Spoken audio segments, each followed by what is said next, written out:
اب سوال یہ ہے کہ جب فرمایا کل نفس ذائقۃ الموت، ہر نفس نے موت کا ذائقہ چکھنا، یہ نہیں کہا ہر روح نے موت کا ذائقہ چکھنا ہے، کیونکہ موت روح کو نہیں آتی، موت نفس کو آتی ہے۔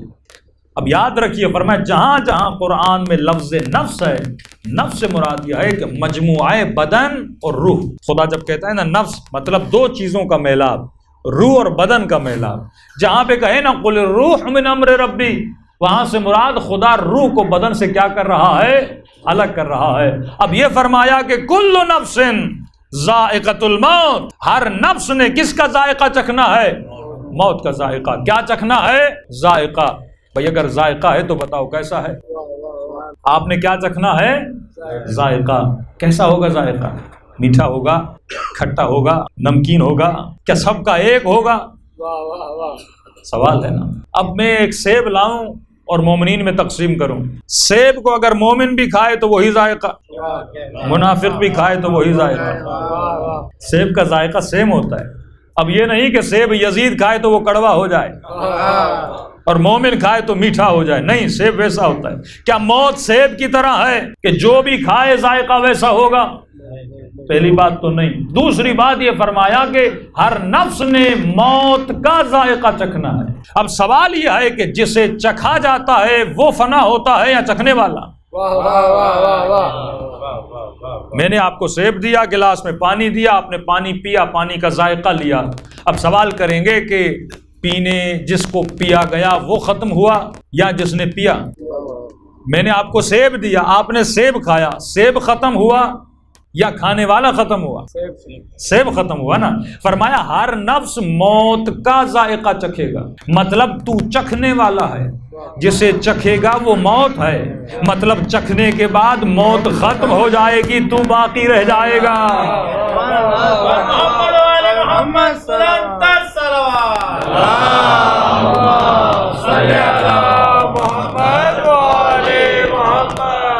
بھائی ہم نے ختم نہیں ہونا، ہم نے چکھنا ہے۔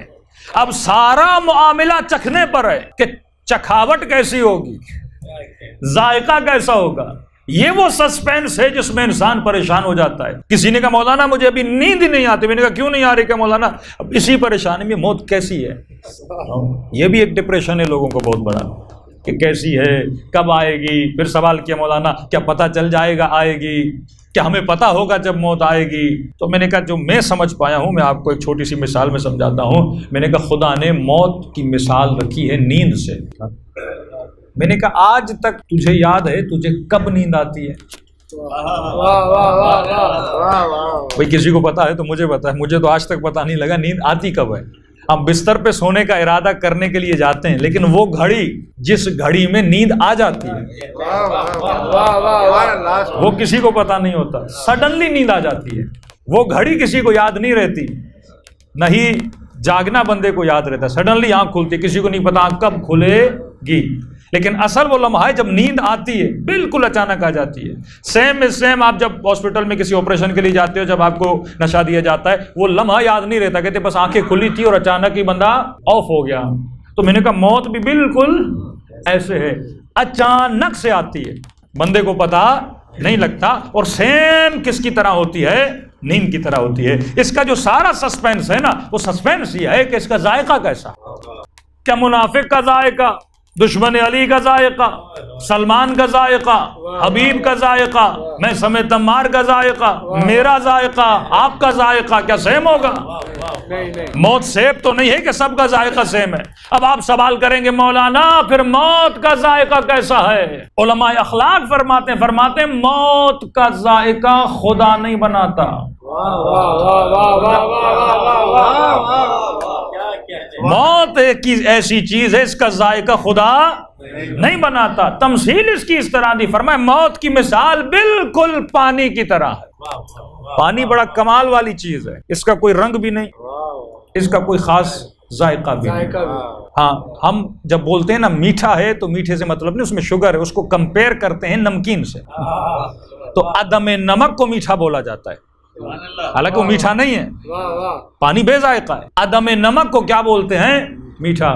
یہ ایک فلسفے میں بحث چلتی ہے کہ آپ بولتے ہو کمرے میں اندھیرا ہے یا کمرے میں روشنی ہے. کہتے ہیں چیز ایک ہوتی ہے، اندھیرا کوئی چیز نہیں ہوتی. عدم روشنی کو اندھیرا بولا جاتا ہے. روشنی کا نہ ہونا اندھیرا ہے. جب ایک چیز نہیں ہوتی تو دوسری چیز آٹومیٹیکلی وجود میں آ جاتی ہے. نمک کے نہ ہونے کو ہم بولتے ہیں کہ پانی کیا ہے؟ میٹھا ہے. اب پانی کا کوئی رنگ بھی نہیں، پانی کا کوئی ذائقہ بھی نہیں، لیکن پانی کا کمال یہ ہے کہ یہ سارے رنگوں کو لیتا بھی ہے،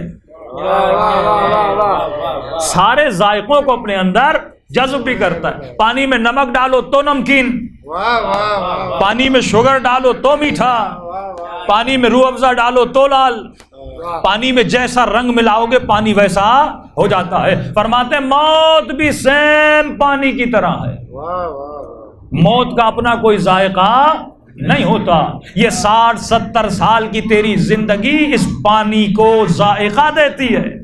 اللہ کہتا ہے تیری زندگی آب حیات ہے، میں نے تجھے 60-70 سال کی زندگی ہی دی ہے، اب یہ تیری مرضی ہے تو علی کی اطاعت کر کے موت کے ذائقے کو میٹھا بنا، یا اہل بیت کی مخالفت کر کے موت کے ذائقے کو کڑوا بنا. فرمایا جب تجھے موت آئے گی، ملک الموت کا کام یہ ہے کہ تم نے 60 سال کی زندگی میں جو ذائقہ بنایا ہے وہ گلاس میں لا کے تجھے پلائے گا، اور جب تو اعتراض کرے گا ملک الموت یہ اتنا کڑوا کیوں ہے، تو آواز آئے گی کڑوا میں نے نہیں بنایا، تو نے خود اپنی زندگی میں سے کڑوا بنایا.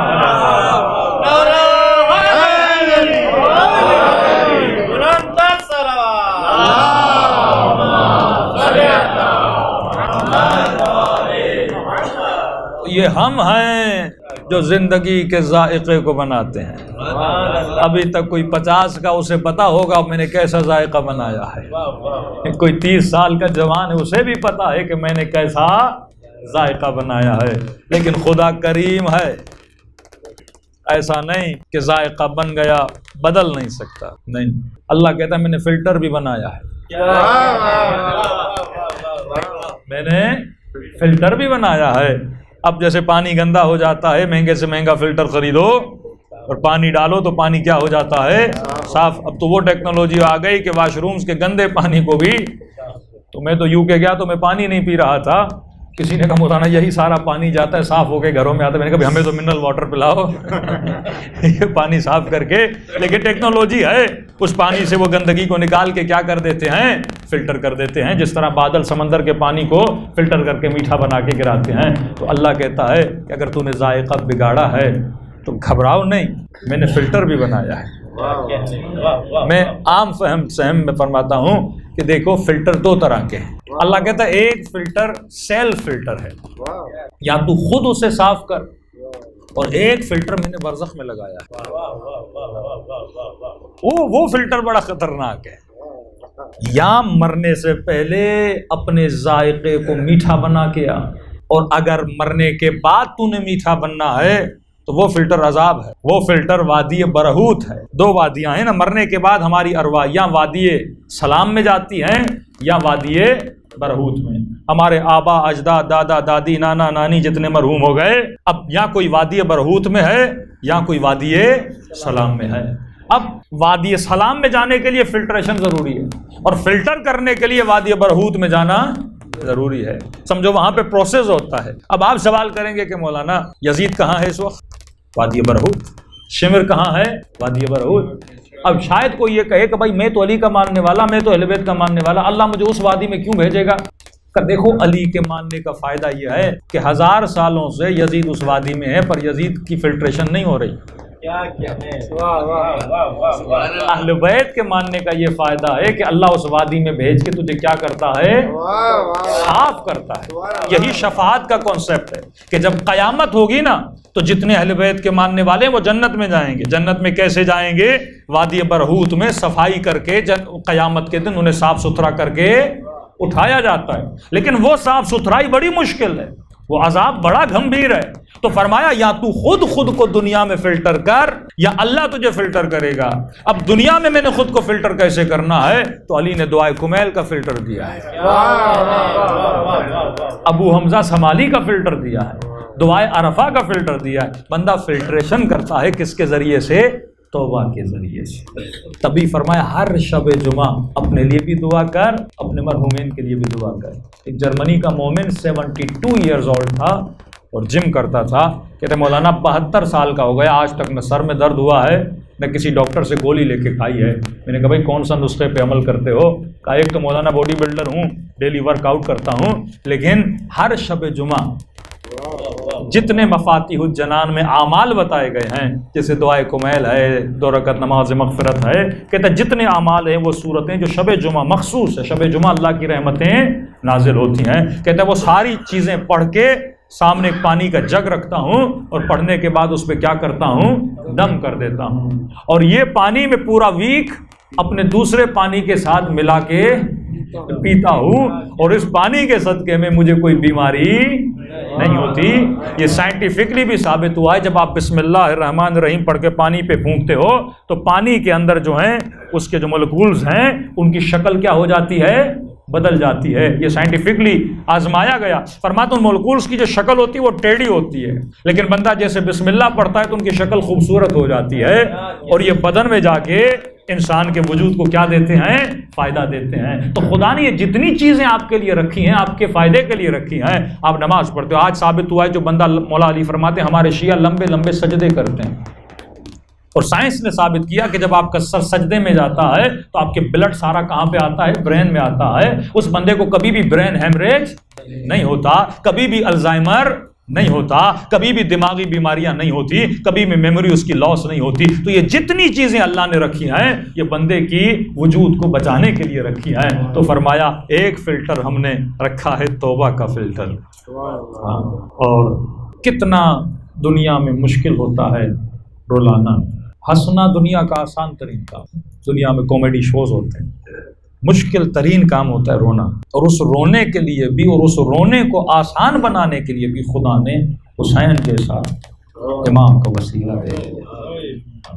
کتنی آسانی سے آنکھوں سے آنسو آ جاتے ہیں. اور فرمایا جب حسین کے غم میں رو تو خدا کو حسین کے اکبر کا واسطہ دیا کر، حسین کے علی اصغر کا واسطہ دیا کر.